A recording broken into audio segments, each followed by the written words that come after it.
Minor, Nogales will take care of the middle blocking. We have Santiago, Mondoñedo, Arroyo, De Beer, and Eroa. Tienza and De Los Reyes, middle blockers. The reinforcement, Paula Martinez, Maraguinot as the setter. You also have Kiara Permentilla and Lian de Guzman. Kahit na last 2 days ito, kahit kompleto na yung top 8 natin as Nxled starts with an ace. Makaharap nila in the quarterfinal. So it's really about choosing the opponent you're comfortable going up against. For Nxled, Paolo Martinez has been nothing but impressive for them. No, sabi nga ni Jana earlier at the top of the coverage, doesn't really feel emotional about it, but she wants to play well and try to give her team a win as they exit the reinforced conference. Meanwhile, Mondo Nxled answers back. Difference, and they really struggled. The defense of the Super Spikers whereas on point. Kaya kailangan talaga makita nila kung anong adjustment na kailangan. Players perform because after those 26 points by Ana De Beer, yung sumunod sa kanya, si Thea Gagatina with 5. And that is a no-no if you're gonna play tougher matches. She's a middle blocker, so the fact that you weren't able to get the production from the opposite hitter and the second outside hitter just says a lot about that performance. Now, they're on their way to a bounce-back victory. A good start for Zeus Coffee in a 3-point lead. Picked up by Jervina, underhand set by Maraguinot. Doesn't get it for Permentilla. Arroyo, picked up by Martinez. Play on. Saved by De Beer. Here comes Chini one more time off the block. A redo for the Thunderbell. Santiago. Long rally alert here. And good cover by Jervina. But Martinez will just give a send over. Mondoñedo to the middle.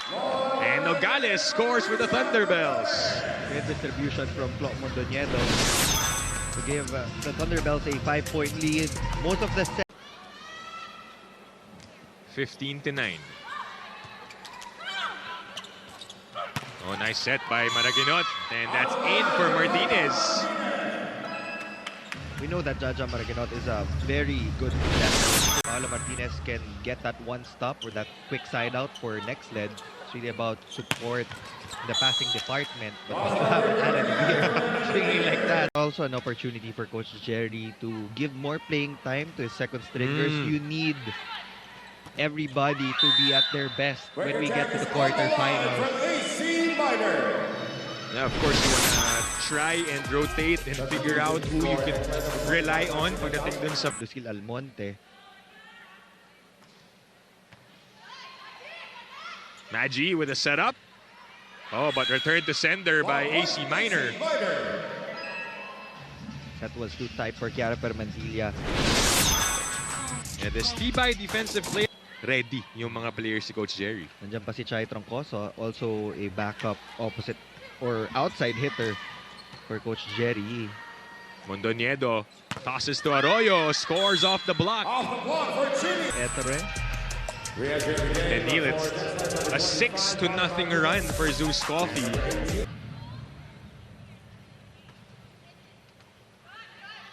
(24-13). And Atienza with an attack error. That is the final point for the first set. Kasi pag out of system, mas comfortable ang setters to go to the left compared to the right pin. Yeah. But I don't know, maybe Nxled also decided to use this conference. On a high note, let's see how this turns out, Depanil. Thanks, Jana, for that. And great Spanish, by the way. Ganda nung pagkasabi ni Jana, no? Did you take Spanish back then? Hindi. Paula Martinez for sure will miss her teammates, and Chameleons will also miss her too. That energy inside the court. AC Minor, the locals will be surpassing their output from their previous performance against the Super Spikers. I think yun yung gusto talaga makita ni Coach Jerry, right? As that one falls to the side of Nxled. Other players outside of Ana De Beer. They were frustrated against the Super Spikers. Ang tibay nung depensa ng Signal nung araw na yon, not just against the locals, but also against Ana De Beer, kahit na pumunto siya ng 26 points. And of course, you also have to give credit, as you mentioned, to how well Signal played in that game. They know that they had to rack up some wins to get to the quarterfinals. Back and forth, and it drops for AC Minor. You go to the left side. And 10 points na nga si Ana De Beer here, Neil. Just like that, in double digits. This time Arroyo, steady save by De Guzman. Kiara straight to Angeles. Pipe attack from De Beer, picked up again by Lian. Medyo bitin dun for Martinez yung kanyang talon.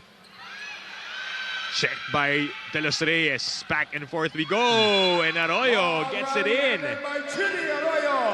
In between Chiara Permentilla and Delorio. That is the look of a man who is eventually an admission on the side of Zeus Coffee na nakakuha ng touch. 1-point game. Good dig by Jervina. Maraginot, the setup to De Guzman. It goes, and we are tied at 14. Ito yung hinahanap ni Coach Ettore Guidetti. He wants to see the 3 touches connect. Yeah. Dito sa Nxled.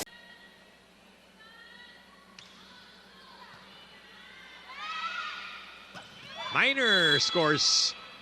Now at the 20-point mark, itong Zeus Coffee.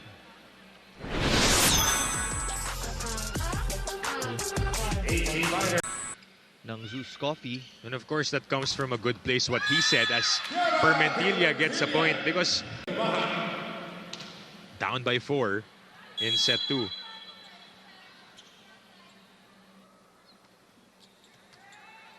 Mondoniedo goes middle to Gagate, picked up by Maraginot. It'll have to be Jervina to set up De Guzman. Back with Nxled. Jaja back sets.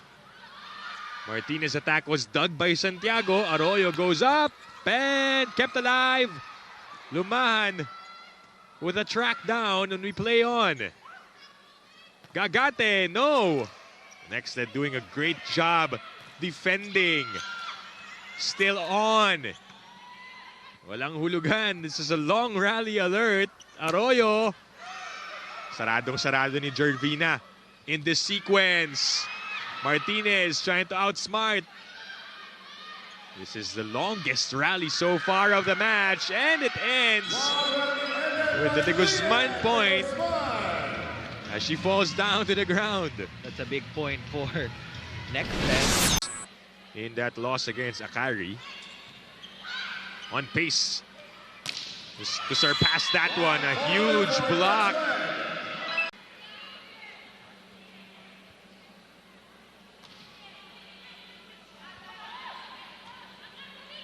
Martinez, soft touch. Play on. Paula again. Steady hands for Chini Arroyo. De Beer.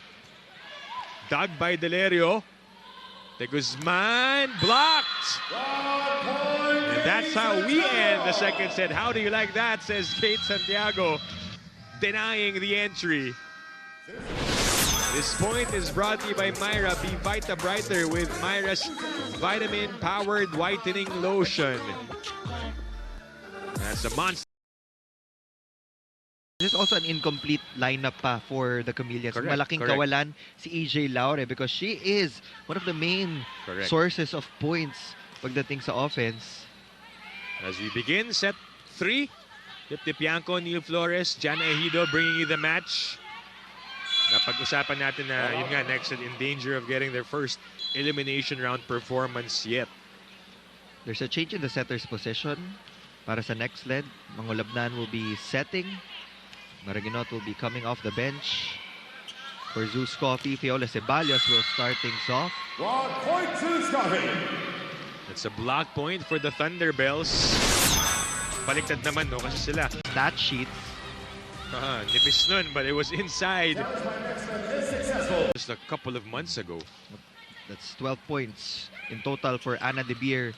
Yun din, pag opposite yung reinforcement mo, there are rotations na ang katapat.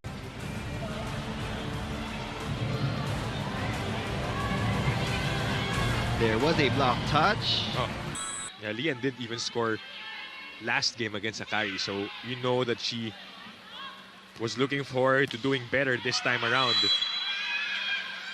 It's out for De Beer. Back-to-back points for Nxled. They will also play later on. Net fall challenge.